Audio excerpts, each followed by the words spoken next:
Hey everybody out there, my name is Dragnix, and this is Aurion, Legacy of the Kori-Odan.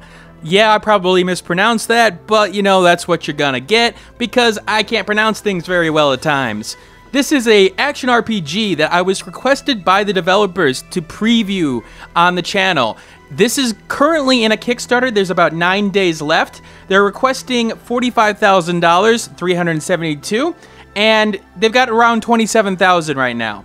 So I'm going to take a look at the game.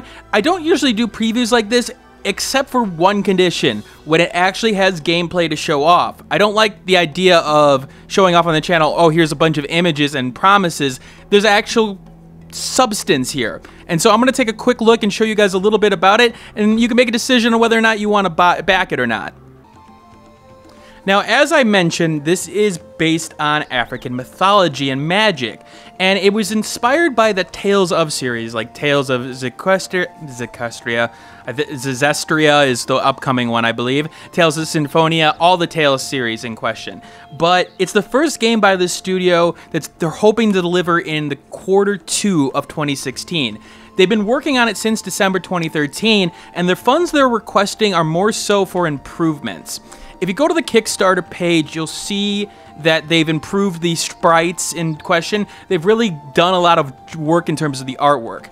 Now, they're also hoping to get some more money in terms of getting some gameplay mechanics in there, in terms of improvement. They've hinted at a developer that would help them in terms of some of the elements in question if they hit certain stretch goals.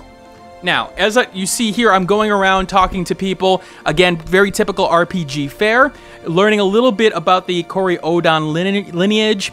I'm not very familiar with African mythology, but I know I'm one person who likes the old stories. I'm in particular a fan of the Greek and the Roman mythologies. So seeing another mythology story, I have no problems with that. Especially because I don't think we've seen a lot of African mythology like this at this point. Now, with that said, the visuals, they definitely have a unique style to it. Now, the animation, as you see there, obviously this is a preview of the game, so I'm not going to be too critical of the gameplay at this point in terms of animations and things that I think would be more so shining more than anything else. Okay, phone. Thank you. But it is a little bit off-putting. There have been times that I got a little bit sick in terms of looking at the screen, like little judders like you saw there, and so it needs a little bit of a performance boost at this point, but again, early on in the Kickstarter campaign, and it is good to see a gameplay demo at this point. Now, I'm going back to, because my main character, which I keep on forgetting the name of at this point.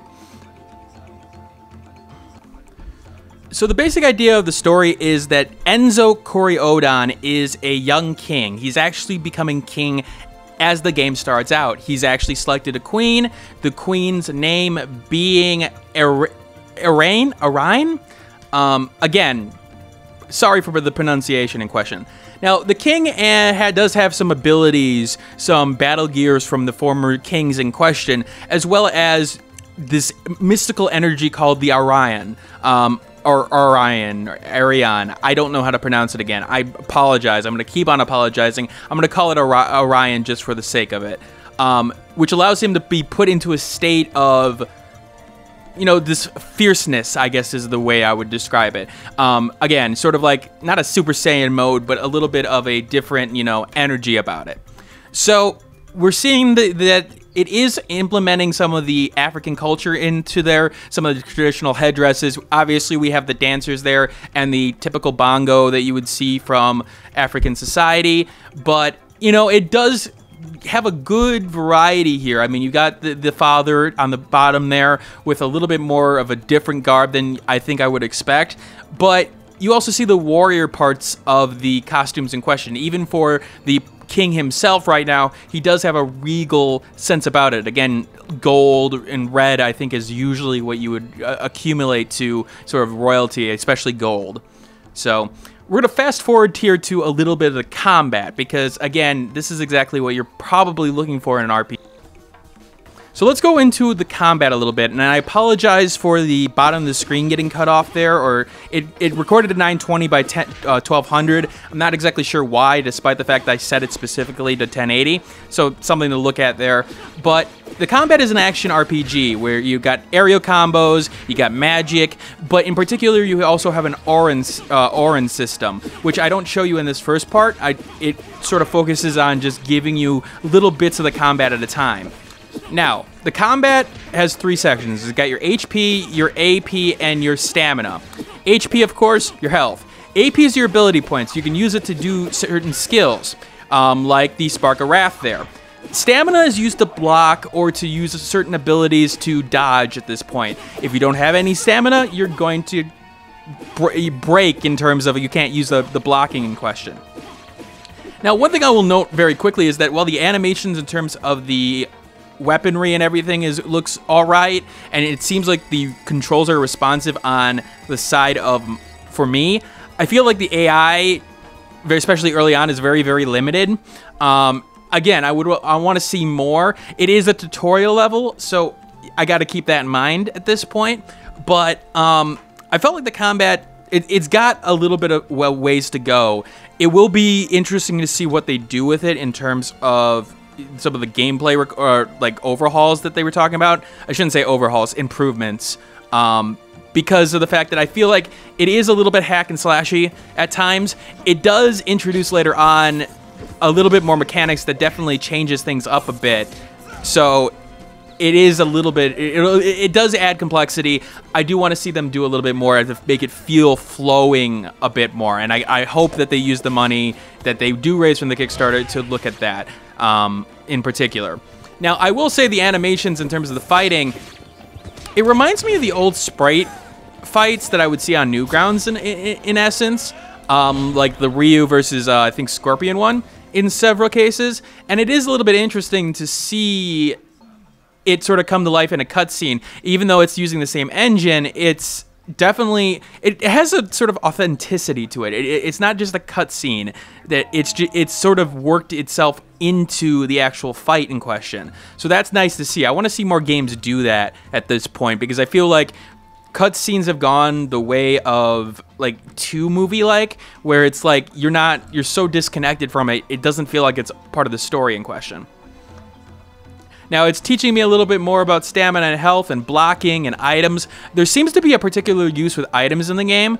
From what I've seen, they just throw items at you early on. And even though this is a demo and you want people to be able to get through it, it felt like that was an expected mechanic. And so it is interesting to see there be a little bit more emphasis on items, more than I would expect from a game like this. Now, with that said, it is an interesting fighting system in terms of the Aurion system, and I'm going to fast forward to a fight. So we'll jump ahead where the king is coming back to his castle, who has been taken over at this point by his brother-in-law. Obviously, there are some, I don't want to say tropes that you would expect from a fantasy genre, because I feel like even if there are tropes that this uses, it feels unique enough at this point. This is your brother, I'm not going to try to pronounce the name. I'm horrible with pronunciation, guys. I've already said that 100 times in this video, but I'm not going to insult the people who've made the game in terms of trying to pronounce it. You could read it on screen. So I like the intrigue that it immediately sort of put down. And it's not necessarily like, cliche at all either. I felt like it did a good job of making it relatable, but also working in the mythology elements to it. I will want to say that the translation of the writing probably could use an improvement. At times there are sentences that don't seem to work in terms of like natural progression, but I would expect that from a studio that's based in Africa. I believe that they are, I want to say Cameroon, but definitely African in nature. They've shown a bunch of pictures on the Kickstarter site. The 2 languages of the game that are available are English and French. So keep that in mind. And we're going to see a little bit of a combat here at this point using the Aurion system. Aurion, not Auron from Final Fantasy. It'd be a little bit interesting for him to show up now, wouldn't it? So his fighting style will be the Rabasha style.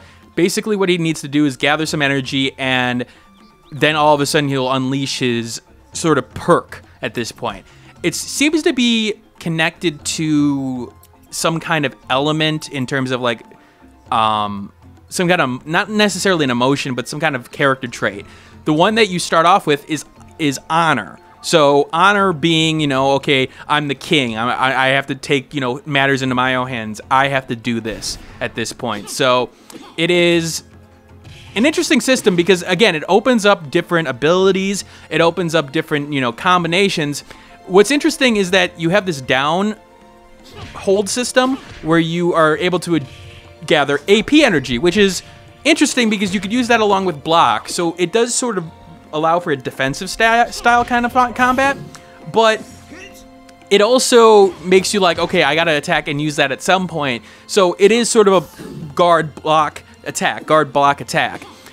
Now, again, I want to see more done with the combat here. Again, I feel like even though the guy's doing some stuff, he's not very intelligent in his attacks. Okay, he launches me out there. The AI doesn't flow.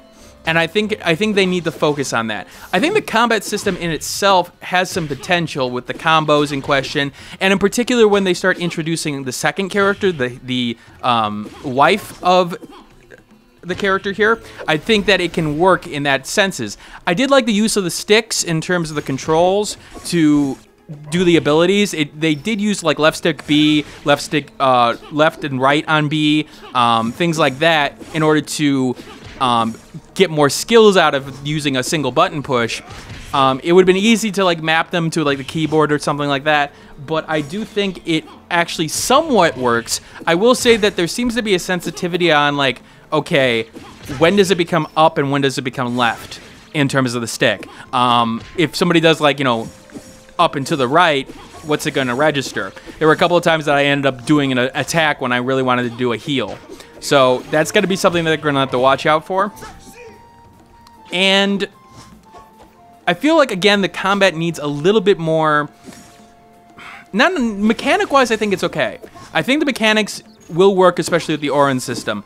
Now, I think the RPG and the sound design, like, you hear the grunts in the background. I think that will need improvements. You hear the, like, you know, chains in terms of the, you know, swords hitting things and that, like that. It just, it's lacking impact, or it's too visually muddled for the impact in question.